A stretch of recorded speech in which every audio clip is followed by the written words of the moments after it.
Assalamualaikum warahmatullahi wabarakatuh. Okey, apa khabar semua? Jadi hari ini saya nak kongsikan satu format baru bahasa Melayu KSSM Form 4 bagi tahun 2021. Start daripada 2020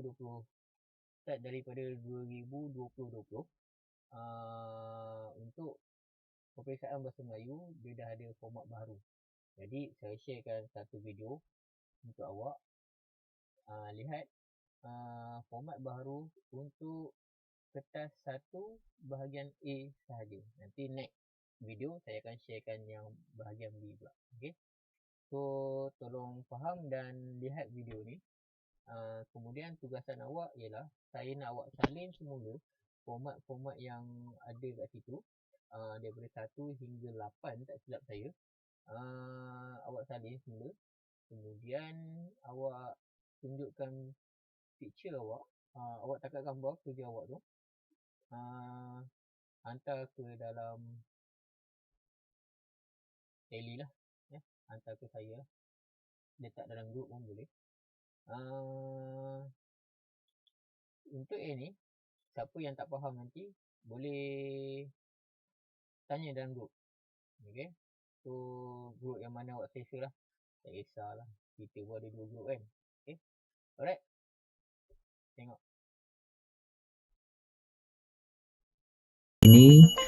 Hari ini saya akan cuba kongsikan format baharu bahasa Melayu khusus untuk kertas 1 dan bahagian A sahaja. Seterusnya kita lihat jenis instrumen dan juga jenis item. Yang pertama jenis instrumen, ujian bertulis. Yang kedua jenis item, subjektif respon terhad dan juga subjektif respon terbuka. Okey.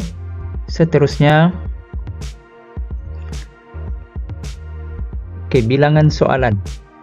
Pada bahagian A ini hanya ada 1 soalan sahaja.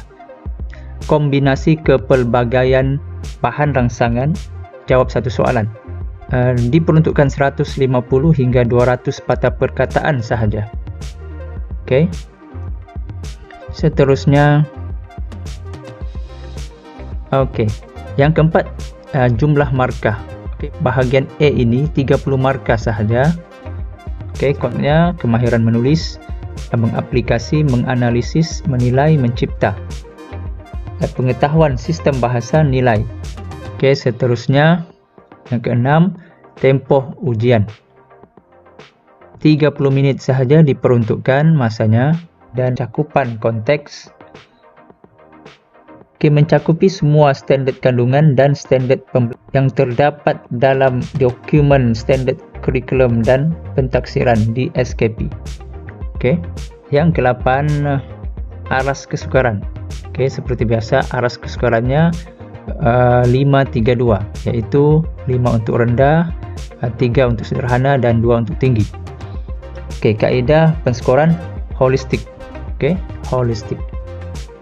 Itu antara bentuk dinyatakan. Seterusnya kita lihat contoh item bahagian A ini. Kita lihat contoh itemnya bahagian A 30 markah. Ini contoh item bahagian A, soalan yang akan dikemukakan. Contoh 1. Maklumat di bawah berkenaan dengan amalan membaca. Huraikan pendapat anda tentang amalan membaca. Panjangnya huraian hendaklah antara 150 hingga 200 patah perkataan. Itu contoh soalan 1. Dikemukakan dalam bentuk maklumat seperti ini.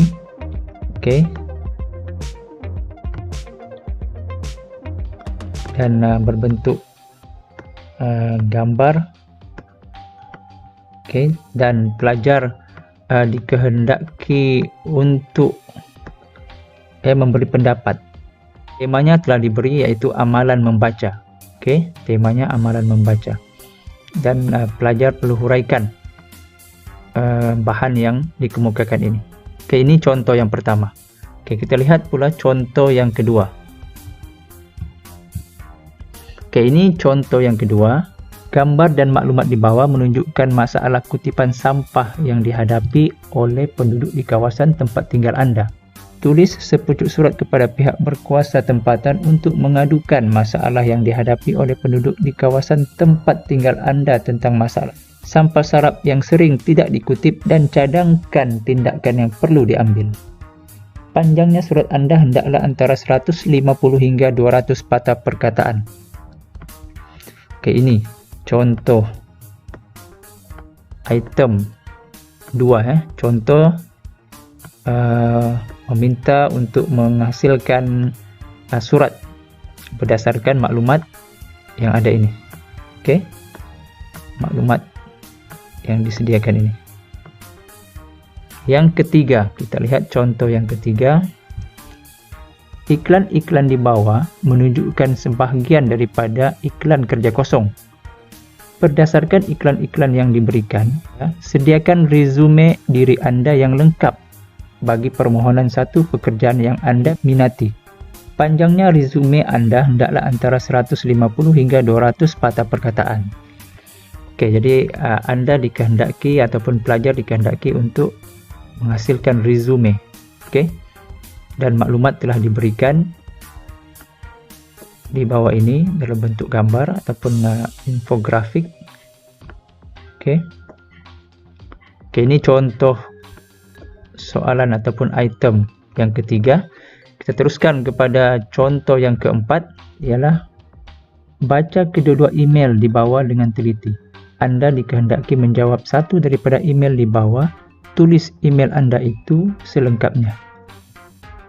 Panjang email anda hendaklah antara 150 hingga 200 patah perkataan. Oke, jadi ini contoh item yang keempat, yaitu menghasilkan email. Oke, diberi dua maklumat. Oke, jadi pelajar dikehendaki menjawab salah satu email yang ada di bawah ini. Itu contoh-contoh yang dikemukakan. Itu sahaja 4 contoh yang dikemukakan ataupun diberikan dalam item dalam bahagian A ini. Oke, ini antara item yang saya lihat dalam buku teks yang kita boleh jadikan contoh ataupun panduan kepada murid kita ataupun kepada pelajar kita dalam menghasilkan bahagian E ini, ya. Oke, ini contoh-contoh yang ada dalam buku teks. Oke, seterusnya ini dalam bentuk data, ya, dalam bentuk jadwal. Ya, kemungkinan soalan-soalan seperti ini akan dikemukakan.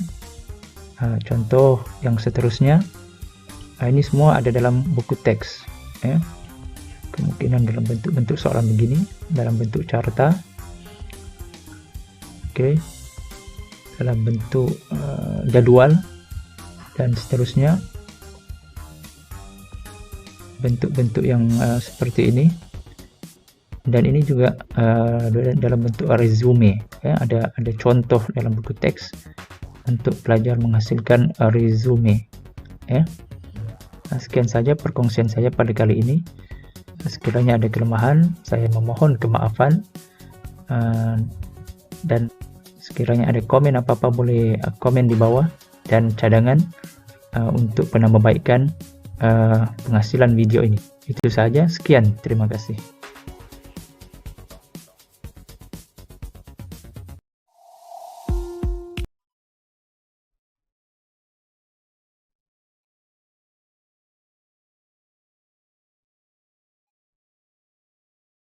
Oke, so dah tengok video tadi.